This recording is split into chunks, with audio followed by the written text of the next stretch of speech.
And really happy to be here. And to get things started, I just got to say, my name's Jimbo, and I've got a box on my head. And when I have this box on my head, it changes how I see you and how you see me. It changes how I make my decisions, and it impacts how I feel as I try to succeed in life. And my name's Jimbo, and I still have a box on my head. I've got an invisible thinking box. And this invisible thinking box changes how I see you and how you see me. It changes how I make my decisions, and it impacts how I feel as I try to succeed in life. So whether I have a physical box or an invisible box, I've got a box on my head. And the way I know that I have a box on my head is that people keep telling me, you need to think out of the box. And today, my promise to you is that I'm going to be sharing um, some of the lessons that we've learned from boxing and unboxing more than 60,000 people around the world. And I'll just tell you a quick story about how this all started. It was back in the end of the financial crisis in 2008, 2009. And I had a client. My client came up to me and said, um, I need to do some work with my senior team. They all want to go back to the way things used to be instead of forward to the way things need to be. Can you do a training on out of the box thinking? And of course, being a good consultant, I said, well, yes, I can. But then I went back to my office and I was thinking, well, how am I going to do this? And the big question was, if you're supposed to think out of the box, what is the box? And on the ground near my desk, there was an empty box, and so I put the box on my head and I took it off, and I was like, "This is in the box. This is out of the box. In the box, out of the." I'm going to put boxes on their heads, and it's going to be amazing. And it was a kind of amazing, but it was also the beginning of now 16 years of experimenting with the phrase think out of the box. And what we're asking is, what can we learn if we take the phrase think out of the box literally? And what we do is we build a box to make the invisible visible, the unconscious conscious, so that the impossible becomes actionable. And I guess when you first ask what the box is, the simplest answer is the box is your mindset. That when you're young, your mind flexible, and as you get older, you get your mind set. And the question is, what have we really learned from all of these boxings and unboxings? The biggest core learning that I would like to give you today is that thinking out of the box is overrated. I think thinking out of the box is so 2018. When before COVID, I did a lot of works on creativity, innovation, a lot of workshops, 3-day workshops on how do we be more creative, how do we be more innovative. You know, Honestly speaking, nobody wants that. And so I'm going to give you three reasons why thinking out of the box is overrated. Number one, thinking out of the box is not better than thinking in the box. Number two, it's kind of useless to focus on how to just think out of the box. And number three, thinking out of the box is no longer enough. You need to be doing more than just thinking out. So let's think about this first one. Thinking out of the box is not better than thinking in. And the key here is thinking out is not better than thinking in unless thinking in isn't working. Sometimes people think that thinking out of the box means be creative. No, because it means be creative because things aren't going well. Nobody tells you to think out of the box when you're at the beach. It's when you're getting unexpected, unwanted results. It's when the context around you is changing more quickly than the context inside your box, than your thinking can. And so I'm going to give you three signals that your thinking isn't working and that you might need to think out of the box. The first signal is what we call puzzling situations. It has to do with the context. So I think humans want life to be like a picture puzzle. You know, when you go to the store to buy a puzzle, there's a box. On the outside of the box, there's a picture. And the picture and a number of pieces of the puzzle. I got a 500 piece puzzle, and when I'm done, it's going to look like that. And so the contract that we make with the creator of the puzzle is that all the pieces are there, and if I just keep trying, eventually the picture will look like it's supposed to look. Life's not like that. You know, puzzling situations are the unfair, unwanted, unexpected parts of our context. And so it's like we're working on a puzzle, and then all of a sudden we realize, wait, I don't have all the pieces. Or I got too many pieces. Or I'm working on it and somebody comes by and starts taking pieces. Or maybe as I'm looking at it, I realize, well, the picture it doesn't match the puzzle. Or my favorite is just when I'm about finished with the puzzle, HR comes in and says, oh, we're not doing that anymore. We're doing this. These are puzzling situations. And it's a part of why you have your job. It's a part of being alive, but it's also a signal that we need to think out of the box. And if life was just one puzzling situation, it would be fine. The challenge to life and why we need to be thinking out of the box is that puzzling situations stack. And so, as my personal life and my professional life and my health and my father and all these things stack up, then we get to the number two. Signal number two is boxed in feelings. So, we get people to wear the box to understand how it feels when the puzzling situations stack. Then I start getting boxed in feelings. I feel like I can't breathe. I feel separate. I feel hyper focused on one thing. I lose my peripheral vision. I just want to escape. These are boxed in feelings. And boxed in feelings in and of themselves aren't bad, but over time, especially if we don't take care of them, boxed in feelings stack. And when boxed in feelings stack, that's when we get boxed in behaviors. And what's a boxed in behavior? If I'm having all of these feelings on the inside and you say, hey, Jimbo, how are you doing? And I say, fine, thank you. There's a gap between what's going on the inside and what's showing up on the outside. And it's a little bit like this glass of water. If it's cold on the inside and warm on the outside, I start to get some condensation. And those condensation does not mean that the glass is broken. The condensation is a signal that there's something different on the inside than the outside. Same thing for me. My boxed in behaviors is like I oversleep, I comfort eat, I comfort drink. Uh, I may uh, avoid, I may not answer emails. These are all boxed in behaviors. And so boxed in behaviors stack. And when those boxed in behaviors stack, that's when we kind of have a breakdown. And so we say, own your box or your box owns you.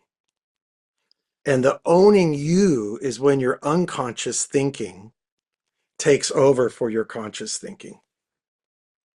And so thinking out of the box is not better than thinking in the box unless thinking in the box isn't working for you. If it's not working for you, you know because of the signals. And when the signals show up, you own your box. And an example of owning the box would be, you know, I have my outer persona that I present to the world. Owning the box means that I am willing to open up. I am willing to take a chance. I'm willing to show my inner thoughts, my inner thinking. I'm willing to lose some protection to increase my capability to learn. And the key thing here is that open's not better than closed unless closed isn't working. And so sometimes we need to protect and sometimes we need to connect. Owning the box means you have agency and choice, which leads us to the next thing. Don't just focus on how to think out of the box. You got to focus on why. And I would say that the biggest challenge that people have around getting what they really want is knowing what they really want. So in our programs, when we open up our box, we find out that we've got a number of different panels. And this panel here on the far side, on the far left side, is a heart with a target and puzzle pieces. And we call this the success image. The heart represents it's an outcome that I care about. The target shows it's a future outcome. And the puzzle pieces represent that it's complex or conflicting. And so in a program, we might get people to think about, what do you really want? And so we'll ask them to think about and write on these Post-it notes the things that they really want. And here's what I find is so incredible. When you ask people what they really want, most people don't know. And the easiest, we confuse not failing with success. And so when I ask people, what do you really want? I give them three challenges. What do you really want? Not what do you think you can get? What do you really want? Not what do you think you deserve? What do you really want? Not what have you been told you can have? And so we do some process with them and we get them to think about their future and think about what's really important and come up with some ideas about what they really want. And it looks beautiful. There's scribbles, there's markings all over.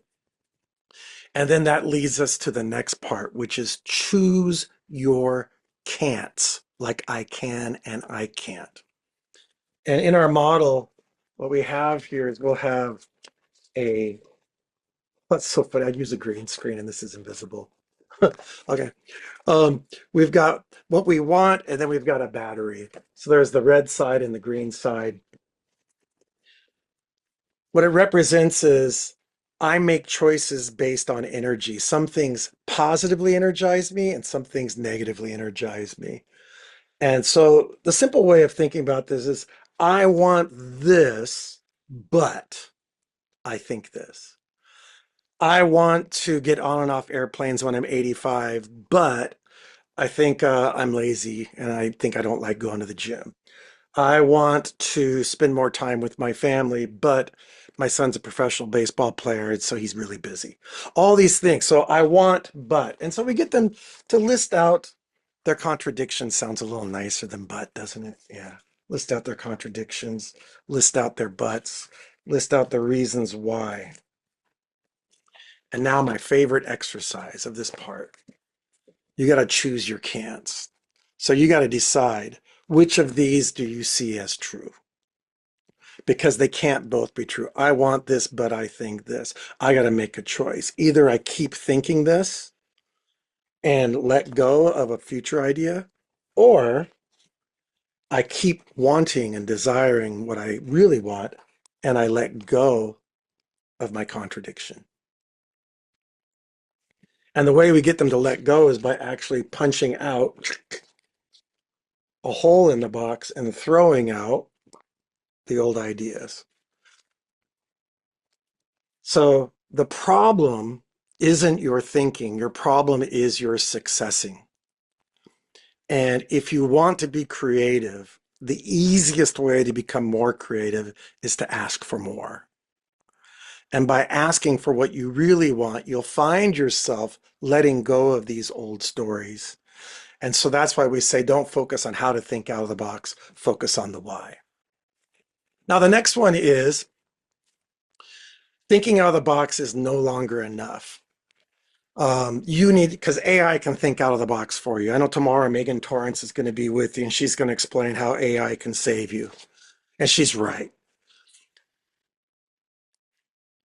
But it's not enough to think out of the box. You need to think into a better and bigger box. As a human being, you've got to adjust your thinking. So the first thing we're going to do to make a better and bigger box is knowing that we want more, knowing we need to let things go, we need to open up our filters with curiosity. We need to open up to others with curiosity. And so we actually get people to punch out the front so that we can become even more open here. We do some exercises where you can experiment. And then what we find is that if I'm open, I may be willing to open up what's really going on the inside. And if I'm able to be more vulnerable and authentic, I might find that my box connects to your box. And so what I really wish we could do right now is I wish that we could all be together, all 100 of us, and I'd have 100 boxes. And right now we'd make a big circle of boxes and we'd all connect to each other. And when we're in this big circle of boxes, there's this amazing thing that happens because